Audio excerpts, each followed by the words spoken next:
कैसे हैं आप लोग। उम्मीद करता हूं बढ़िया होंगे। आपका रियल स्टडी चैनल पर स्वागत है।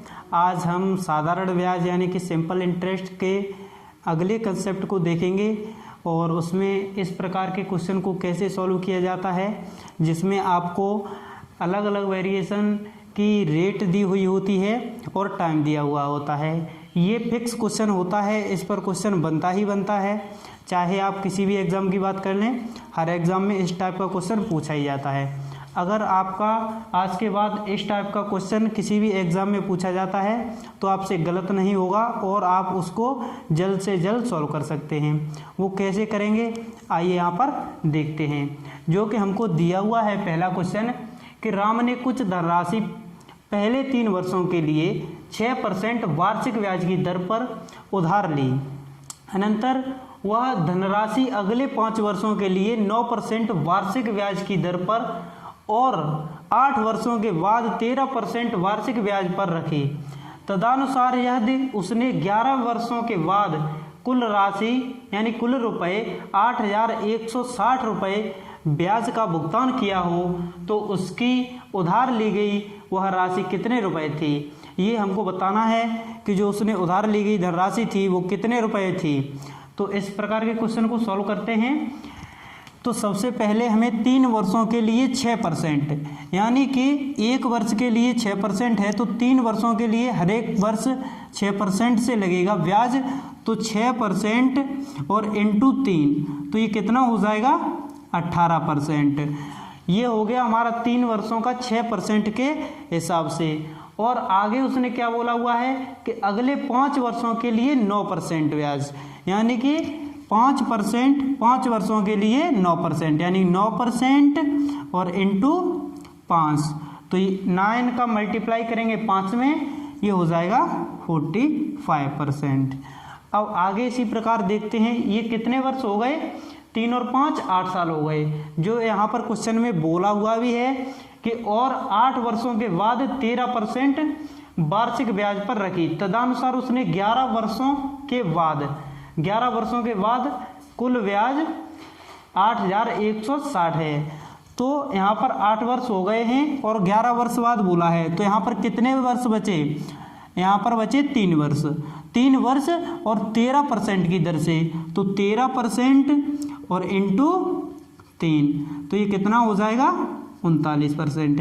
यानी कि जो उसका टोटल ब्याज है वो रेट में इतना परसेंट है। इन सबको हम ऐड करेंगे तो ऐड करने पर क्या आएगा 8 और 5 13 और 9 13 और 10 पहले ऐड करेंगे। इसको आप कैलकुलेशन ऐसे कीजिएगा 8 5 13 और 10 ऐड कर लीजिए 13 और 10 23 एक कम कर दीजिए 22 तो 2 हासिल 2 और 1 3 3 और 4 7 7 और 3 10 तो ये हमारा जो टोटल आया वो कितना आया 102% और इसी की हमको राशि दी हुई है 8,160 रुपये यानी कि 102% की वैल्यू हमको कितनी दी हुई है 8,160 रुपये। और हमें 100% की वैल्यू फाइंड आउट करनी है तो सबसे पहले 100% की वैल्यू फाइंड आउट करने के लिए हमें 1% की वैल्यू प्राप्त होनी चाहिए। तो यहाँ से हम डिवाइड करेंगे 8,160 को हम 102 से डिवाइड करेंगे तो इसको हम पहले किससे काटेंगे 3 से काटते हैं। 3 3 9 और 3 4 12 ऊपर भी 3 से काट करेंगे 3 दूनी 6 और 3 7 21 और 3 दूनी 6। अब यहाँ पर हम 17 से डिवाइड देंगे। यहाँ पर 17 दूनी 34 और 17 दूनी 34 ये जाएगा नहीं तो 17 एकन 17 यहाँ पर 10 बचे और 17 छक्के 102 17 छक्के 102 तो यहाँ पर कितना आ गया 160। अब यहाँ से 2 से फिर कटेंगे तो कितना बचा 80 यानी कि 1% की वैल्यू कितनी आई 80। अगर 1% की वैल्यू 80 है तो 100% की वैल्यू निकालने के लिए इधर भी हम 100 से मल्टीप्लाई कर देंगे और इधर भी 100 से मल्टीप्लाई कर देंगे तो 100% बराबर हमारा कितना आ जाएगा 8,000 रुपये। यानी कि जो उसने उधार ली थी राशि वो जो राशि थी वो कितने रुपए है 8,000 रुपये। तो इस प्रकार आप इस क्वेश्चन को सॉल्व कर सकते हैं इजीली। सबसे पहले आपको परसेंटेज को साल को गुणा करके आप तीनों की परसेंटेज को ऐड कीजिए और जो परसेंटेज निकल के आई उसी का हमें साधारण ब्याज दिया हुआ है, यानी कि यहाँ पर परसेंटेज में जो ब्याज है वो 102% है और जो हमारा राशि में ब्याज है वो है 8,160 रुपये।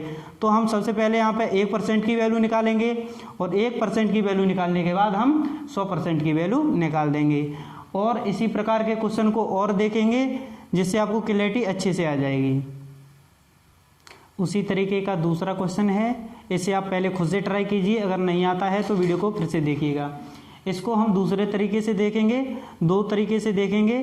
पहला तरीका जो अभी आपको बताया नहीं है और दूसरा तरीका जो पिछले क्वेश्चन में आपको बता चुका हूँ। तो पहला तरीका जो शॉर्ट होता है धनराशि निकालने के लिए, आप इस फॉर्मूले को याद कर सकते हैं। धनराशि बराबर होता है कुल ब्याज इंटू 100 और upon R1 into T1 plus R2 into T2 plus R3 into T3। इस फॉर्मूला का यूज़ करके आप इजीली इस क्वेश्चन को सॉल्व कर सकते हैं, पर आपको सबसे पहले फॉर्मूला को लर्न करना होगा। देखते हैं कैसे। कुल ब्याज, जो कुल ब्याज है वो हमको कितना दिया हुआ है, वो दिया हुआ है 1120 रुपये। तो यहाँ पर करेंगे धनराशि बराबर 1120 रुपये और इंटू 100 अपॉन में क्या है R1 इंटू T1। तो R यानी कि रेट और T यानी कि समय। तो रेट हमको पहले कितने दी हुई है, दर प्रथम 2 वर्षों के लिए 4%, यानी कि 4% 4 इंटू और प्रथम 2 वर्षों के लिए बोला है तो T समय कितना दिया हुआ है 2 और फिर प्लस करेंगे R2 यानी कि जो दूसरी रेट है वो R2 कितनी होगी, प्रथम 2 वर्षों के लिए 4%, तदोपरांत 4 वर्षों के लिए 6%, यानी कि 6 इंटू 4 और फिर प्लस करेंगे। उसके बाद आगे देखते हैं यहाँ पर कितनी साल हो गई, 2 यहाँ पर हो गई और 4 यहाँ पर हो गई, तो कितनी साल हो गई, 6 साल हो गई। और यहाँ पर बोला है पूरे 6 वर्षों के बाद 8% प्रतिवर्ष है। यदि 9 वर्षों की पूरी अवधि, 9 वर्षों की बोला हुआ है, 2 यहाँ पर हो गई, 4 यहाँ पर हो गई, 6, तो कितनी वर्ष बची, 3। तो यहाँ पर 3 और इंटू 8%, यानी कि 8 इंटू 3 कुछ भी कर लीजिएगा। यहाँ पर ये आपका फॉर्मूला में यूज़ कर दिया है। रेट इंटू टाइम को मल्टीप्लाई करेंगे प्लस दूसरी रेट और दूसरे टाइम को और प्लस तीसरी रेट और तीसरे टाइम को। बस फॉर्मूला याद करने का ये बेस्ट तरीका है कि आप रेट और टाइम को नीचे डिवाइड कर दीजिएगा, ऊपर ब्याज इंटू 100। तो इसका पहले मल्टीप्लाई करेंगे तो ऊपर कितना हो जाएगा, 1 2 3 0। यहाँ पर 4 दूनी 8 प्लस 6 चौक 24 और प्लस और 3 अट्टे 24 बराबर, तो 11 200 11 2000 अपॉन 24 दूनी 48 और 48 और 8 कितना हो जाएगा 56। तो ये धनराशि बराबर है। अब 56 दूनी होता है 112, 56 दूनी 112 और 0 3 है तो 3 0 रख देंगे, यानी कि जो हमारी टोटल धनराशि है वो कितनी निकल कर आई, 2000 रुपये। ये हमारा दूसरा तरीका है। और जो मैंने आपको पहला बताया था इसको आप नोट डाउन कर सकते हैं या इसका स्क्रीनशॉट ले सकते हैं। इसका स्क्रीनशॉट लेने के बाद मैं आपको दूसरा तरीका बताता हूँ जो मैंने आपको पहले क्वेश्चन में बताया था। जैसे कि पहले 2 वर्षों के लिए परसेंटेज कितनी है 4, तो 2 इंटू 4 बराबर कितना हो गया 8%। फिर आगे क्या है 4 वर्षों के लिए 6%, तो 4 इंटू 6%, तो ये कितना हो गया 24%। आगे भी बोला गया है 9 वर्षों के लिए है तो 4 और 2 6 वर्ष ये हो गई, तो बची कितनी 3, और इसमें हमको रेट दी हुई है 8%, तो ये भी हो गया 24%। इन हम तीनों परसेंटेज को ऐड करेंगे तो कितना होगा, 24 दूनी 48 और 48 और 8 56। अब 56% की वैल्यू हमको ब्याज में कितनी दी हुई है, 1120 रुपये, यानी कि 56% की वैल्यू है, परसेंट की वैल्यू 112 यानी कि 1120 रुपये। यहाँ से हम 1% की वैल्यू निकालेंगे तो यहाँ पर हम 56 से काटेंगे तो 56 दूनी 112, यानी कि 1% की वैल्यू अगर 20 है तो अगर हम इसमें दोनों तरफ 100 से मल्टीप्लाई कर दें तो इधर कितना हो जाएगा, इधर हो जाएगा 100%, और 100% की वैल्यू हमें निकालनी थी तो इधर कितना हो जाएगा 2000। तो ये क्वेश्चन मैंने आपको दो तरीके से बताया।